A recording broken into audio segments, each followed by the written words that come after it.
told you, you could be happy no matter what your life looks like, what circumstances are happening, no matter what it feels like. You could be in a state of happiness, peacefulness, and gratitude. You'd probably say, yeah, I could just pretend. No, that's not what I'm talking about.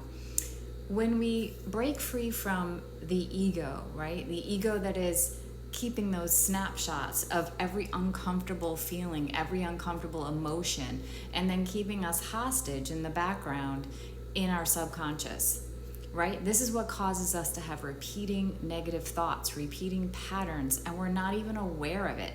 That's why a lot of us can have great success in our life and the majority of our life and just feel like we have these loops. These loops could be relationship, they could be money, they could be career, and they can also just be with us waking up one day and going, realizing we're just not fulfilled, even though we have everything on paper. It's because we have given up our true self, and instead we're giving energy to our ego, which is just an identity. It's an identity that is built on those past emotional snapshots, conditioning, all those things. We weren't born with all this conditioning and all these beliefs and all these negative thought loops. These were brought on after. And so the way that we become happy is by detaching from the ego, detaching and realizing that we are observers, right? We are the observed and the observer, right? If I have a thought, I'm not that thought. Because I can say something, I can have an outburst and go to myself, well, that wasn't very nice. So I'm not that thought.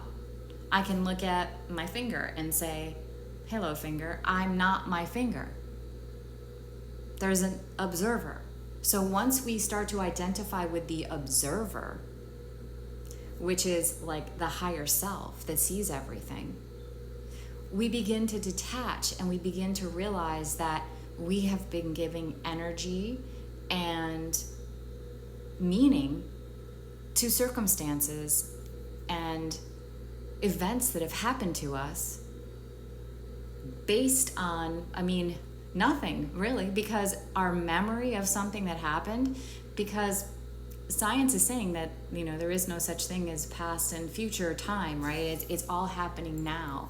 So we can have the same event happen in a room and have 20 people in there all give a different account of what they witnessed. We've witnessed that in our family. Somebody walks in the room and says, hey, what's for dinner? And, walks out and somebody says, well, that was rude. He was rude. And someone else is like, what are you talking about, right?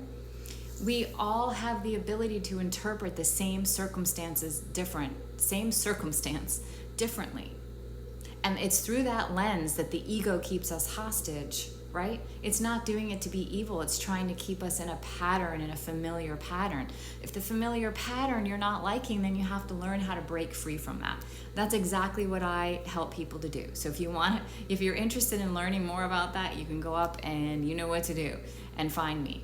It's really about becoming the observer, and I go through a lot of those steps in my lives. So if you're liking what I'm talking about, make sure to like and follow and catch me when I go live.